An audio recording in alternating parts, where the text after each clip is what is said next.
Hello everyone and welcome. Matits with the Pokeslabs with you today, and today we're gonna have another deck profile, but since I don't have the cards, I'm gonna show you the deck list in a minute, and today we're gonna be talking about Grimmsnarl EX. Okay, so talking a little bit about this deck, first thing to note is the free line of Marnie's Grimmsnarl, which is gonna be our main attacker, dealing 180 damage to the active and 30 to one of our opponent's benched Pokemon, and also the ability of Marnie's Grimmsnarl loading itself up. It's kind of similar to Charizard. And to find the Marnie's Pokemon, the Grimmsnarls, Impidimps and such, we also have two copies of Spikemuth Gym. Another Pokemon to note is the 2-2 line of Frostless, which deals 1 damage counter to each ability Pokemon in play during each Pokemon checkup, which is a insane damage amplifier, and because, well, we also have ability Pokemon, we also have 3 copies of Munkidori in the deck, so we can move the damage counters from our Pokemon to our opponent's Pokemon, and making everything that they play more close or within a reach of knockout.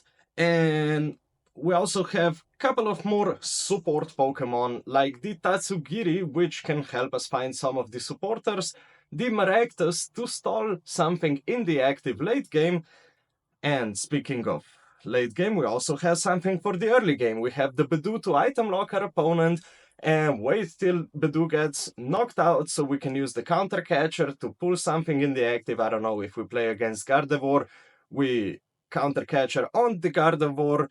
Once our Budew gets knocked out, knock out the Gardevoir with the Grimmsnarl. Before that, move some damage with Munkidori's on, like, I don't know, a benched Kirlia, and knock out the Kirlia with the 30 damage from Grimmsnarl as well. So really good stall element with the Maractus and the Budew.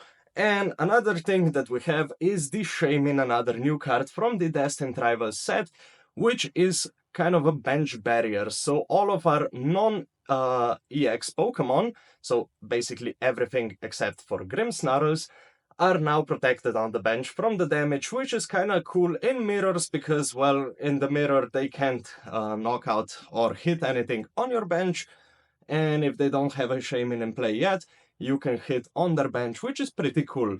And as the last Pokemon that I would like to note is the Iron Bundle, because sometimes they're gonna wanna put something in the active like a single prizers once you're just down to 2 prizes remaining, and if that's their only single prizer, you just pop down the bundle, use the ability, you have a 2 prizer in front, and that's basically game for you.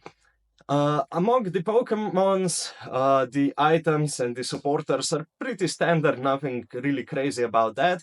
However, there are 2 tools that I would like to note, and that is the 2 copies of Technical Machine Evolution, which help us set up the Frostlesses and the Morgrams earlier in the game, preferably going second, first turn, if that's possible. Which shouldn't be too hard, because we have Tatsugiri that can help us get the Arven, which can help us get the Body Puffin plus Technical Machine Evolution, which can, well, subsequently get us the Frostless and Morgram in play, which is a really strong setup. If we pull it off, we usually do if we start the Tatsugiri. Otherwise, there are still ways that you can get all the pieces of the puzzle in the first turn. And another thing, as the late game, we don't want to just rely on Maractus and corner and moving damage around with Munkidori, because, well, we only have 50 minutes in a best of 3 setting, or 30 minutes in a best of 1 setting. So usually what you want to do is ramp up a lot of damage onto your opponent's evolution Pokemon, enough so that the previous stage would be knocked out, and as a late game to either A, board wipe so they don't have a play next turn, or B, take the last prizes. You're gonna wanna corner them for a really long time, plop down the devolution onto Maractus, devolve all their evolution Pokemon, and take the last prizes, or board wipe them depending on the situation. So yeah, those are the kind of inclusions and exclusions in this deck. Okay, so talking a little bit about the gameplay. Like I mentioned before, you always want to go second so that you can get the Evo play in the first turn, and then after that you'll see what you're up against. And what's kind of weird about this deck is that it has some really good matchups and some really bad matchups, and there's only one among those really big meta decks that is kind of 50-50 with the Grimmsnarl. Of course, there's not a lot of data available at the moment, but currently the only one that's kind of 50-50 is the EV box. So that one is, well, can go both ways.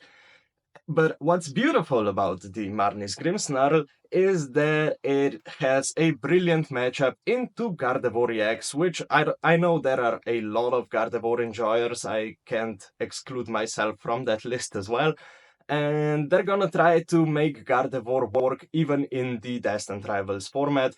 And what's beautiful, you have a really favored matchup because, well, for one, you hit for weakness. Second of all, the moving damage around with Monkey and such, it's a really favored matchup. Another one of the favored ones is the Eaton's Typhlosion, another new archetype that popped up in the Destined Rivals. A really strong single pricer deck, but you have a favorite matchup because, well, you hit for enough with the Grimmsnarl and all of their Pokemon have abilities, and it's a really strong deck against the Eaton's Typhlosion deck. Another one that is really good is basically every Dragapult variant there is. The Dragapult Charizard variant, the Dragapult Pure variant, the Dragapult Dusknoir variant. All of the Dragapults, you're really favored into them. Why? Because you have 3 Monkey that can move damage right back. The ones that they do with the Phantom Dive, you can move back with Monkey plus Grimmsnarl, you can knock out their Dracloaks on the bench, which is a really strong thing to do against them because you killed their draw engine and it's really tough for them to get going after that. But however, there are 2 builds of Dragapult which are among the worst matchups for this deck. The first one is the Dragapult Goldingo list, because Goldingo can hit for really high numbers and it can knock you out very easily. So that's a really tough one. And another really tough one is the pure Dragapult, the one without all of the support Pokemon, the Charizards and such. And this one is also really tough because, well, it has a ton of HP and, well, they don't rely on like Dusknoirs that give up a prize. They don't rely on so many ability Pokemon like other decks, and that's gonna be one of the more tough ones as well. So yeah, that's kind of all for today. If you're going to NAIC, I would recommend this deck for testing. And if you have any comments on the deck list, let me know in the comments down below. And see you around and catch you next time.